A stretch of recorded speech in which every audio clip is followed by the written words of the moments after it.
ज्योतिष अध्यात्म हेच मानवाला संजीवनी देऊ शकतात. प्राध्यापक डॉक्टर विकास खिलारे. ज्योतिष क्रियाशील अध्यात्म असून ज्या ठिकाणी वैद्यकीय किंवा तांत्रिक प्रवास संपतो त्या ठिकाणी अध्यात्म व ज्योतिषशास्त्राचा प्रवास सुरू होतो.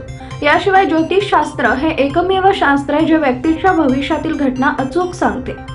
त्यामुळे ज्योतिष व अध्यात्म मानवाला नवसंजीवनी देऊ शकतात असे ठोस प्रतिपादन संजीवनी ज्ञान प्रसारक मंडळाचे अध्यक्ष प्राध्यापक डॉक्टर विकास खिलारे यांनी व्यक्त केले. सातारा येथील संजीवनी ज्योतिष ज्ञान प्रसाद मंडळ संचलित गुरुकुल ज्योतिष ज्ञानपीठ आयोजित 18व्या पदवीदान समारंभ व ज्योतिष व्याख्यानमाला या कार्यक्रमात ते बोलत होते. या कार्यक्रमाचे प्रमुख पाहुणे दीपक प्रभावळकर, संपादक दैनिक तरुण भारत, अध्यक्ष कुलगुरू वेदमूर्ती मोहनप्रिया मालवणकर, डिजिटल मीडियाचे प्रल्हाद चव्हाण, संजय जाधव यांची प्रमुख उपस्थिती होती. या वर्षापासून देण्यात येणारा संजीवनी कार्य गौरव पुरस्कार मायनी येथील पत्रकार दिलीप पुस्तके तसेच ज्येष्ठ विधिज्ञ रजनी गाडे व सातारा येथील महिला उद्योजिका विद्या कासकर यांना देण्यात आला.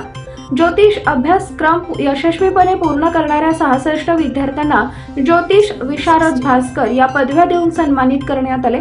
विशेष म्हणजे प्राध्यापक दिलीप पुस्तके यांना ज्योतिर्विद्या वाचस्पती पुरस्काराने सन्मानित करण्यात आले.